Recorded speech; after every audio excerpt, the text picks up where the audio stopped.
Quiero compartirles esta palabra que en este tiempo sé que el Espíritu Santo ha colocado en el corazón de todos vosotros y más aún en el corazón de los pastores, que es el tema de la santificación. Yo le llamo a esta predicación de hoy, a este sermón, el proceso de santificación. Dice la palabra del Señor en Primera de Tesalonicenses 5:23, dice así: y el mismo Dios de paz, el apóstol Pablo está escribiendo a la iglesia de Tesalónica y el apóstol Pablo afirma la santificación de la vida del creyente en esta iglesia. Entonces les dice así: y el mismo Dios de paz os santifique por completo, y todo vuestro ser, espíritu, alma y cuerpo sea guardado irreprensible para la venida de nuestro Señor Jesucristo. Creo que muchos de nosotros, me incluyo yo, hemos tenido muchos problemas para poder guardar la santidad. Y tal vez hasta cierto punto hemos entendido la santidad como nunca más erro, nunca más fallo, nunca más peco. Pero hemos atribuido esa capacidad o objetivo también de llegar a ser casi, digo yo, casi perfectos, y aunque inclusive se usa mucho este lenguaje, es común en nosotros los seres humanos. Yo no soy perfecto, pues tengo muchos errores, ¿verdad? Pero a la verdad que cuando nosotros vivimos la vida cristiana sin la guía del Espíritu Santo, el conocimiento de la palabra del Señor, basamos nuestra santificación en nuestras obras, en todo aquello que nosotros podemos hacer para que seamos santos. Pero hoy con la palabra de Dios, yo quiero compartirte y decir que no lo hacemos nosotros. Dios ya lo estableció. Entonces, como leíamos el versículo del tema, de este tema, el versículo central, Primera de Tesalonicenses dice: y el mismo Dios de paz, porque realmente antes de conocer a Cristo Jesús, nuestra vida no tenía paz. Y yo creo que inclusive personas que hemos crecido en la iglesia, hemos entendido que hay un antes y un después, y que hemos pasado por un encuentro tan personal con Dios que ha marcado nuestras vidas, y que ese encuentro tiene que ver aleluya, mucho con el conocimiento del Dios que tenemos. Y hasta que no lo conocemos, no entendemos en qué consiste nuestra santidad. Y hacemos muchas cosas, hacemos muchos ayunos, hacemos muchas oraciones, inclusive hay veces nos proponemos, por ejemplo, decir: voy a separar este mes para poder santificarme, voy a hacer un ayuno de 3 días. Yo una vez tuve la experiencia de poder ver una oveja mía decirme: voy a ayunar todo un mes, y en la quincena ella ya no soportó y se la llevaron al hospital porque estaba con mucha falta de muchos nutrientes que impidieron sus fuerzas físicas. Entonces, muchas veces hemos basado nuestra santidad en todas estas cosas, lo cual no le quitamos el valor que ella tiene. Al contrario, creo que necesitamos añadir que estas actitudes, estas obras tienen valor, pero que eso no hace que yo sea santo.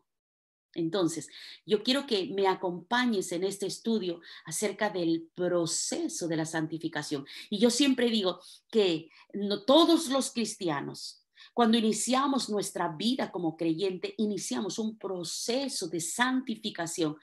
Iniciamos un proceso de restauración, de volver al diseño original de Dios. Hay un escritor, él se llama Juan Radamés, él escribe y él dice que Dios nos desestructura para estructurarnos en nuestra nueva vida con Cristo. Y es verdad, porque venimos con muchos conocimientos humanos, venimos con haber desarrollado capacidades basándonos en técnicas humanas. Y cuando nosotros venimos a Cristo nos damos cuenta que todo ello, como lo dijo el apóstol Pablo, todo ello nos es basura, ¿no? El apóstol Pablo hablaba así. Entonces, y que en nada estimo preciosa mi vida, sino que quiero correr la carrera que Cristo ha trazado para mí. Entonces, ya no corremos esa carrera tal vez profesional, social, económica, política. Hoy en Perú acabamos de ver muchos meetings, muchas reuniones para poder deliberar quién sería el futuro presidente, ¿verdad? Ya nuestro objetivo no es correr la carrera de nuestra humanidad o la carrera que el sistema de este mundo nos coloca, sino la carrera que Cristo colocó para nuestras vidas. Y yo le llamo a esta carrera el proceso de santificación para el cristiano. Entonces, esto se da, la santificación se da en nuestras vidas como proceso. Para mí fue el punto más alto en toda mi vida como creyente. Yo nací en la iglesia y hoy que tengo 53 años, siempre tengo que decir que yo no pasé por ese tiempo del mundo y entregar mi vida a Jesucristo. Yo pasé por un encuentro tan fuerte con Dios, tan personal con el Señor, que tal vez muchos de ustedes lo han pasado. Entonces, ese punto de encuentro fue el que Dios me permitiera mirar mis heridas desde la perspectiva de Cristo.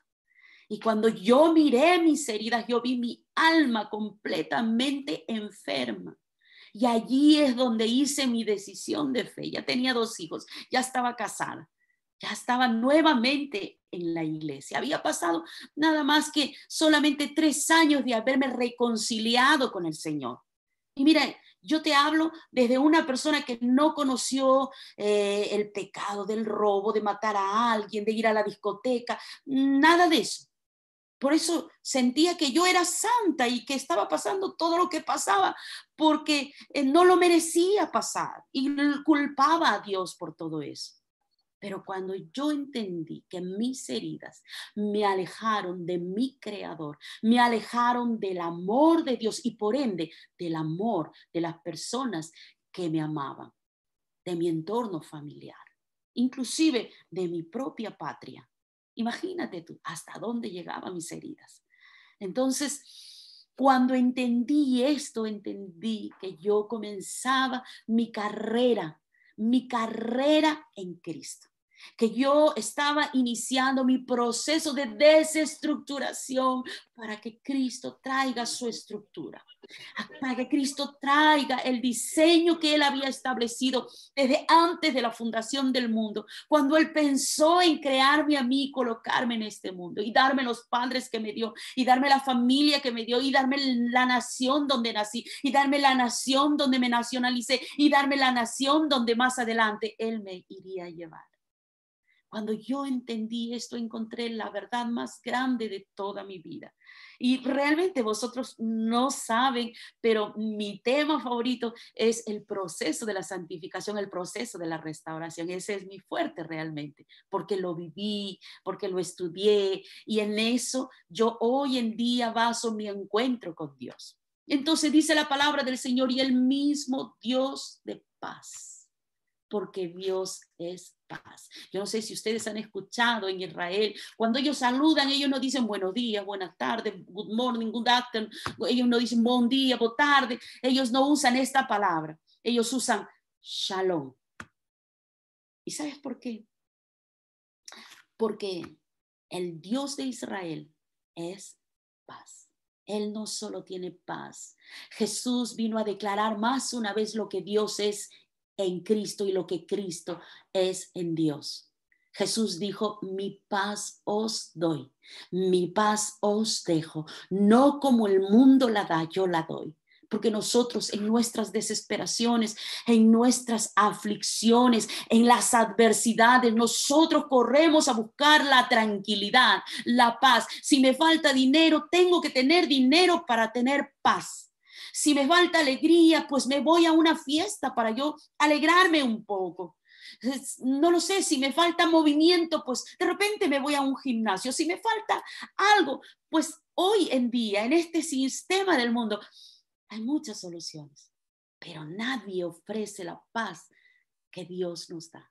Dios es paz. Por eso el apóstol Pablo dice, y el mismo Dios de paz, él mismo, os santifique por completo, porque la obra restauradora de Dios a través de la salvación que él diseñó en la salida de Egipto, Dios armó un prototipo de salvación para que el mundo basara en ello y en él y en eso su salvación.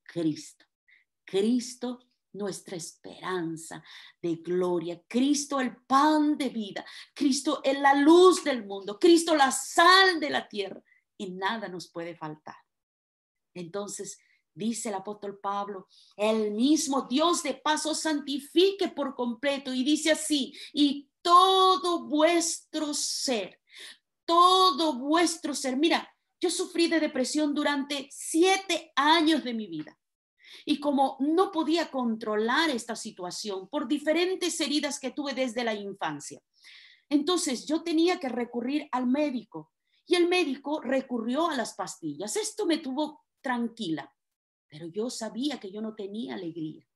Yo sabía que no había una esperanza de vida para mí. Que yo miraba el futuro con mucho dolor, con mucha tristeza. Un alma, un alma enfermo es un alma que sufre de la depresión. Y la depresión es la base de todas las enfermedades que que el ser humano puede acarrear. Y eso está comprobado científicamente. Y cuando no se puede superar enfermedades es porque las personas fácilmente decaen. Inclusive, yo no sé si han escuchado, yo he escuchado mucho aquí en España, que cuando la persona coge miedo y se llena de miedo, sus defensas bajan. Y es ahí donde hoy en día hemos visto que el pandemia, el COVID, ha matado a muchas personas. Y es verdad, eso es verdad. Porque nuestro sistema de defensas funciona a través de un sistema hormonal y necesitamos tener la esperanza de gloria, de vida. Hoy que nosotros somos cristianos, podemos dar fe. Hoy que nosotros servimos a un Dios vivo, podemos dar fe de que tenemos esperanza. Mismo si la muerte nos sorprende, tenemos esperanza. Porque sabemos que la muerte no es el final del cristiano, sino el comienzo de poder disfrutar de los nuevos cielos, nueva tierra, el hogar con Cristo, tocar aquella presencia que me invade mi ser cuando yo voy a un tiempito, tal vez de media hora, de una hora o de todo un día, para poder llamar la presencia de Dios en mi vida. Entonces, en esto se basa el trabajo de Dios en nuestras vidas a través de la muerte de Cristo en la cruz del Calvario. Entonces, mira, cuando Dios dijo así, cuando dice, y todo vuestro ser, porque la voluntad de Dios, el deseo del corazón de Dios es devolvernos la imagen, devolvernos la semejanza que él estableció en el huerto del Edén. Génesis 1:26 dice así, entonces dijo Dios, hagamos al hombre a nuestra imagen conforme a nuestra semejanza. Nadie ha visto a Dios, nadie sabe cómo es Dios físicamente, pero yo creo que todo cristiano tiene una idea de cómo es Dios, quién es Dios, por nuestro propio corazón. Por el corazón paternal que todos tenemos, corazón maternal que todos tenemos, que el amor que sentimos hacia los hijos, que Cristo siempre lo menciona en su palabra. Y Jesús dice, ¿Acaso no sabéis que siendo padres malos dan buenas dádivas a sus hijos? ¿Cuánto más nuestro Padre que está en los cielos dará buenas dádivas a vosotros que sois sus hijos? Y porque su amor es el perfecto, ni podemos compararlo al amor de un padre, pero para tener una idea, ¿sabes? Dios nos dio su imagen y su semejanza. Y esta imagen de Dios fue deformada por la desobediencia de Adán y Eva, nuestros primeros padres, porque Dios le dijo, de ese árbol no comerás, porque el día que tú comieses, tus ojos se abrirán. Y lo que Dios quería era que miremos conforme a la visión de Cristo. Perdón, conforme a la visión del Padre. Hoy podemos decir Cristo, porque Él nos devolvió esa imagen y semejanza con Cristo, con el Cordero que inmolado fue, con el Hijo preferido, el único que Él tuvo para enviar y para que muriera en la cruz del Calvario por todos nosotros. Y ese es nuestro valor, más una vez lo tengo que decir. En eso descansa nuestra identidad como hijos. No somos huérfanos, tenemos Padre y Padre perfecto, que nos amó con todo amor, con todo su corazón. Entonces, esta es la imagen que Dios nos quiere devolver en este proceso de santificación. Y dice también el apóstol Pablo, y todo vuestro ser, dice, espíritu, comienza aquí un orden establecido por Dios para poder restaurar, santificar al ser humano por nuestro espíritu. ¿Por qué nuestro espíritu? Porque nuestro espíritu tuvo vida, cobró vida cuando Dios formó al hombre. Génesis 2:7 dice, y Dios el Señor formó al hombre del polvo de la tierra y sopló en su nariz, ruá. ¿Y qué significa ruá? Aliento de vida. Significa más aún, ruá significa vida de Dios. Esencia de Dios. Dice la palabra que Dios es espíritu y los que le adoran, adoren en espíritu y en verdad. Dos cosas que necesitamos para conocer a Dios. Adorarle en espíritu, pero si nuestro espíritu aún no despertó, si nuestro espíritu, como dice el apóstol Pablo, aún no está por encima de la carne, no podemos entender esta grande verdad. Y dice el apóstol Pablo que hagamos morir las obras de la carne con el espíritu. Porque a la verdad os digo que el espíritu siempre está dispuesto, mas la carne es débil. Pero el poder de Jesucristo, el poder de la cruz se glorifica en nuestra debilidad. Entonces es ahí donde nuestra carne mengua y nuestro espíritu crece, porque vamos a la cruz. Siempre. Allí entendemos que descansa nuestra identidad. Allí entendemos que somos hijos, que somos dependientes de un Padre, que somos creación de un Dios que nos ha creado para obras perfectas, obras buenas y no malas.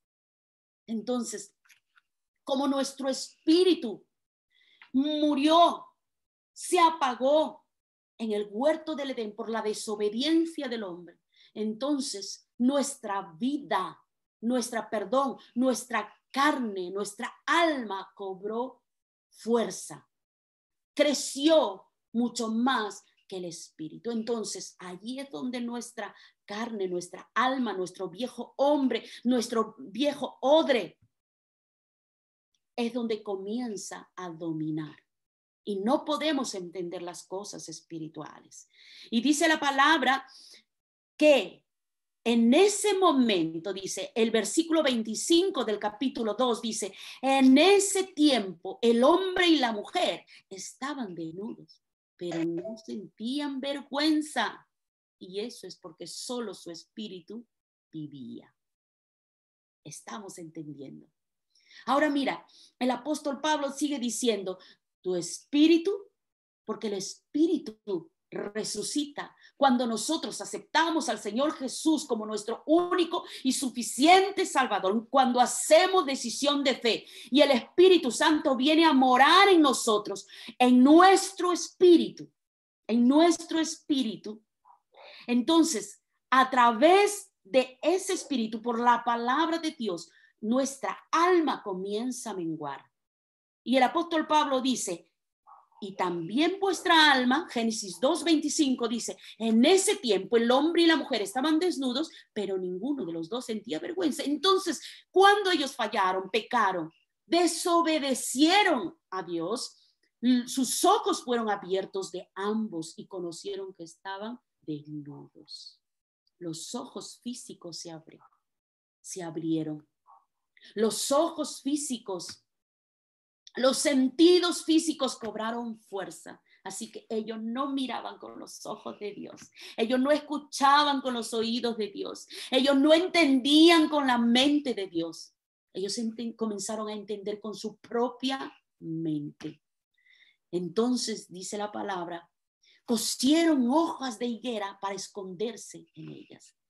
Y se hicieron delantales, se hicieron vestidos de acuerdo a como ellos consideraban hacerse. En el Génesis 3:8 dice, y oyeron la voz de Jehová, Dios que se paseaba en el huerto al aire del día, y el hombre y su mujer se escondieron de la presencia de Dios. ¿Sabes? Y esto pasa cuando estamos muertos espiritualmente. Nos escondemos de todo aquello que es luz. La verdad se convierte en una mentira y la mentira se convierte en una verdad.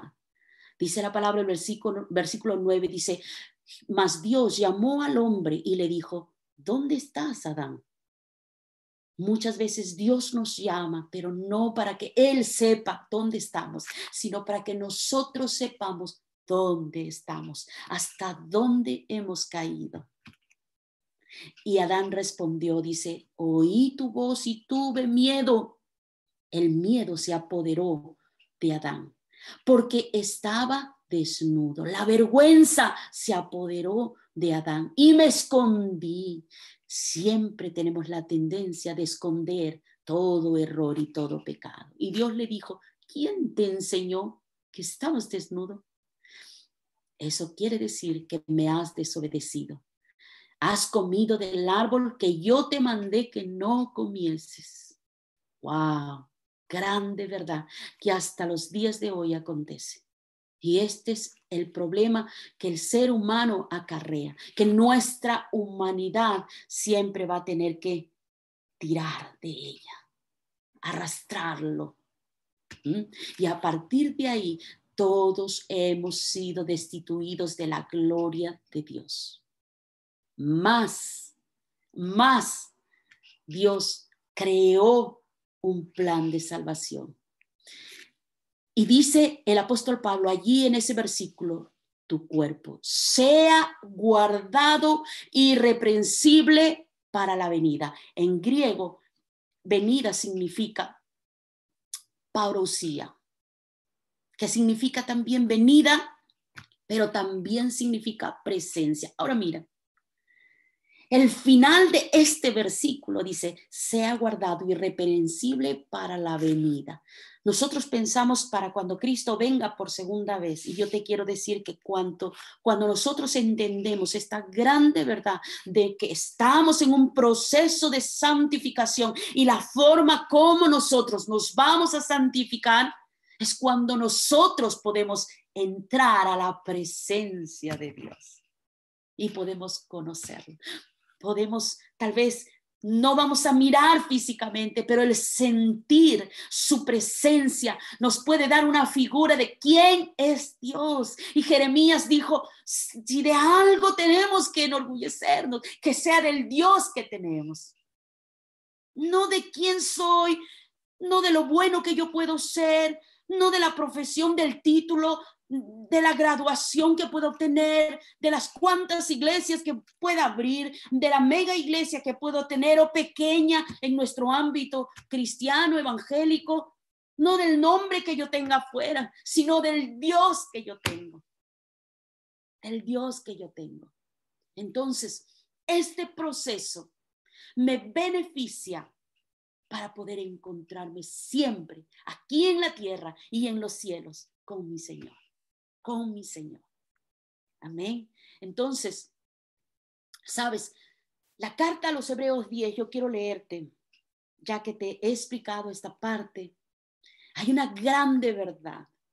Y yo quiero leer con vosotros Hebreos 10, capítulo 1 al 10. Mira lo que dice la palabra. Dice, porque la ley teniendo la sombra de los bienes venideros. O sea que la ley nos da tal vez la silueta de lo que va a acontecer, ¿verdad? Porque aún no llega para poderlo ver con nuestros ojos. Y dice así, no la imagen misma de las cosas. Nunca puede, por los mismos sacrificios que se ofrecen continuamente cada año, hacer perfectos a los que se acercan. ¿Qué quiere decir? Que el pueblo de Israel todos los años tenía que presentar una ofrenda por expiación de los pecados para que la presencia de Dios descienda y ellos puedan sentirse aceptados por Dios porque se habían santificado. 3 días de ayuno, 3 días de confesión. Entonces, en este tiempo, desde el comienzo, la salida de Egipto, Dios ordenó al pueblo de Israel hacer esto. Y mira lo que ya en el Nuevo Testamento, la carta a los Hebreos nos dice, que este tipo de cosas, dice, no podía hacer perfecto a los que se acercaban. De otra manera, cesarían de ofrecer, ya que en ese año habían sido santos, perfectos, limpios, pero cada año lo tenían que hacer. Dice, pero en estos sacrificios cada año se hacía memoria de los pecados. Porque la sangre de los toros y de los machos cabríos no puede quitar los pecados. Dios hizo solo un prototipo con este formato, este ritual de culto para que su presencia descendiera cada año y el pueblo sintiera que sus pecados habían sido perdonados. Dice, entonces dijo, y aquí es Jesús usando la boca del escritor de la carta a los Hebreos. He aquí que vengo, oh Dios, para hacer tu voluntad. Primera verdad. Querida iglesia, esta es la primera verdad donde descansa nuestra santificación y es ser obedientes para no perder por entero las bendiciones que Dios separó para nosotros. Yo quiero que lo entiendas bien. Mira, en el versículo 5 dice, por lo cual entrando en el mundo, dice Jesús, sacrificio y ofrenda no quisiste, mas me preparaste cuerpo. Cristo vino a este mundo en cuerpo y alma. Él se hizo carne por nosotros.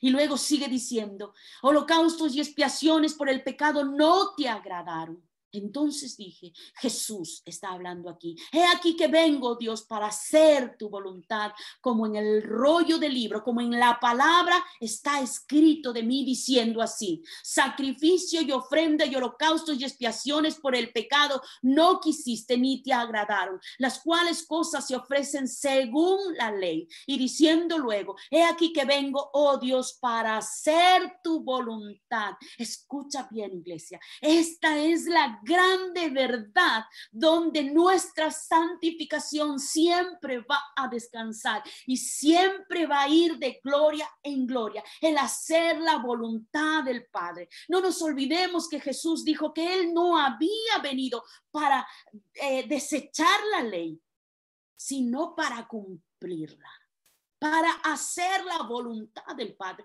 que Él no hacía nada por su cuenta, que Él hacía lo que el Padre quería. Si Adán y Eva hubieran hecho todo lo que Dios les dijo para hacer, seguro que nunca hubiéramos perdido el Edén. Hasta el día de hoy seguiríamos viviendo en ese Edén y no hubiéramos conocido pecado. Pero el Dios Padre perfecto que nos creó, Él estableció, elaboró, creó un plan de salvación. Esa salvación se llama Cristo. Y en Él descansa nuestra santificación. Entonces dice, y diciendo luego, he aquí vengo, oh Dios, para hacer tu voluntad. Versículo 10, en esa voluntad somos santificados mediante, escucha bien iglesia, la ofrenda del cuerpo de Jesucristo hecha una sola vez y para siempre. Ya no necesitamos un animal para ofrecer sacrificio. Ya no necesitamos nosotros partirnos el cuerpo, flagelarnos, pagar indultos como en el pasado. Solo necesitamos acercarnos a la gracia divina. Solo necesitamos ir a la cruz, donde descansa nuestra salvación, donde descansa nuestra santificación. Y esta es la voluntad de Dios. Entonces, por eso, el apóstol Pablo, cuando escribe primera de Tesalonicenses 5, desde el versículo 15, mira iglesia, otra grande verdad, dice, mirad que ninguno pague a otro mal por mal, comienza a dar consejos a la iglesia de Tesalónica. Pero yo quiero que lo tomes como un consejo para ti. Y dice, antes, seguid siempre lo bueno unos para con otros y para con todos. Estad siempre gozoso, por más tristeza que haya. Yo siempre digo, corremos a la presencia de Dios. No digo que no corras a tu pastor, que no corras a tu mentor, que no corras a un consejero, pero yo entiendo esto, que cuando nosotros hemos conocido quién es Dios, corremos a buscar la presencia de Dios, porque sabemos que ella nos va a dar el descanso que nuestra alma necesita y el gozo de nuestra salvación nunca se va a perder. Y luego dices, dad gracias en todo, aun a pesar de la dificultad. Mi esposo y yo pasamos por el COVID en Cuba. Fuimos internados en el hospital y él corría un peligro, que corría riesgo porque él sufre de diabetes. Entonces, él estuvo internado todo el mes que estuvimos allá. Y recuerdo que mi descanso era Cristo. Mi descanso era mi tiempo con Dios. Y entendí que Dios estaba haciendo algo tremendo allí, que yo no lo entendía, no lo conseguía ver, pero Dios estaba trabajando ahí poderosamente. Y Él fue cuidado tan bien. Vimos la providencia divina en todo momento, a cada instante, y gracias a Dios, Él pudo salir de ese riesgo, porque los pulmones comenzaron a infeccionarse. Entendí que podía descansar en el Señor, que no había malo, sino que había bueno, porque tenemos un Dios bueno. Y dice la palabra del Señor, porque esta es la voluntad de Dios para con vosotros en Cristo Jesús. También aconseja el apóstol Pablo, no apaguéis al Espíritu. Luego dice, no menospreciéis las profecías, examinadlo todo, retened lo bueno, absteneos de toda especie de mal. Y el mismo Dios de paz, y allí viene nuestro versículo lema, pero ¿por qué Pablo hace un hincapié en estos consejos? Porque estaba hablando a la iglesia y no hay otro lugar donde tú puedas ser restaurado si no es en la iglesia donde Dios te estableció. ¿Sabes por qué? Porque la iglesia funciona como un hospital. Llegan los enfermos. Nosotros también estábamos enfermos, estábamos muertos en nuestro espíritu. Y cuando hemos llegado, Cristo ha abierto nuestros ojos y hemos comenzado a convivir. Y ha habido roces. Y cuando hay roces, tú puedes denotar que hay una área en tu vida que necesita ser trabajada. Y no es culpar a Juanito o a Pepito, sino que es entender que el Espíritu Santo me está permitiendo ver con ese roce con mi hermano una área en mi vida que necesita ser restaurada, necesita ser sanada. Entonces corro a la presencia del Señor y a través de su palabra me da las actitudes que yo tengo que tener para que mi alma sea sana. Y entonces allí él dice, y el mismo Dios de paz os santifique por completo y todo vuestro ser, espíritu, alma y cuerpo sea guardado irreprensible para la venida de nuestro Señor Jesucristo. Y mira cómo termina este capítulo. Fiel es el que os llama, el cual también lo hará. Mira, querida iglesia, Dios comenzó la buena obra en nosotros y Él la terminará. Así es que yo quiero animarte a que sigas en ese proceso de santificación, que no te olvides de que el Espíritu Santo está haciendo la obra perfecta para que tú puedas ejecutar un propósito específico de Dios para tu vida. Y yo te quiero decir que no todos llegan a ese punto. No todos llegan a ese punto. Y si quieres que te diga, pues hemos visto en este tiempo muchos pastores caer. Hemos visto muchas iglesias cerrar. Hemos visto muchos hermanos fieles cesar en la fidelidad. Hemos visto mucha gente desistir, muchos cristianos regresar al camino errado. Pero en estos tiempos Dios nos está llamando a santificarnos y que podamos entender como iglesia que nuestra santificación no descansa en nuestras obras, sino en nuestra comunión íntima con Dios, en entender la obra del Espíritu Santo en mi vida, en el que yo tome la disciplina de caminar conforme a la palabra de Dios, conforme a la palabra de Dios, como el apóstol Pablo nos aconseja, descansar en esa palabra. Y yo creo que tú has podido entender el día de hoy esta palabra. Yo quiero animarte a que tú puedas continuar en este espíritu y que tú hayas entendido que el que Dios nos llame a nosotros santos, porque Dios dijo en Éxodo 19:5, dice, y si cumplen mi pacto, ustedes serán mi propiedad exclusiva entre todas las naciones. Aunque toda la tierra me pertenece, dice la palabra, ustedes serán para mí un reino de sacerdotes, una nación santa. Mira lo que Dios ya estableció. Solo necesito ser obediente. El que diga que es maduro espiritualmente, que sepa que camina conforme a la palabra de Dios. Y esa palabra de Dios pasa por nuestras autoridades. En primer lugar, nuestros padres. Y en segundo lugar, nuestro pastor. Para los solteros, para los casados, mi esposo, mi esposa, mis pastores. Ese es el orden de Dios. Necesitamos entender que esto se va a dar en nuestras vidas siempre que caminemos en obediencia, porque Dios ya estableció santidad para mi vida. Yo soy santo. Dios me dio esa naturaleza, no por mis obras, no porque yo ayuno mucho, no porque yo oro mucho, sino porque acepté a Cristo Jesús como mi único y suficiente Salvador. Y en la cruz de Cristo pongo todas mis cargas y descansa mi santificación en ese sacrificio que Cristo hizo en la cruz del Calvario por mí, por nosotros, por la humanidad.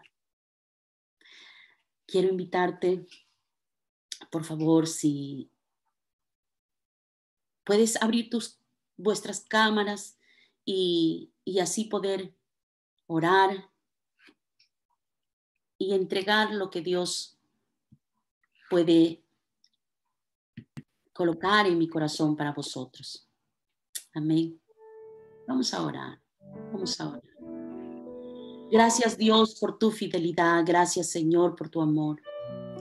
Gracias, Jesús, porque tú estás siempre con nosotros. Tu promesa se cumple, Señor, en nuestras vidas, de que nunca nos dejarías, nunca nos desamparas. Porque eres fiel, Señor.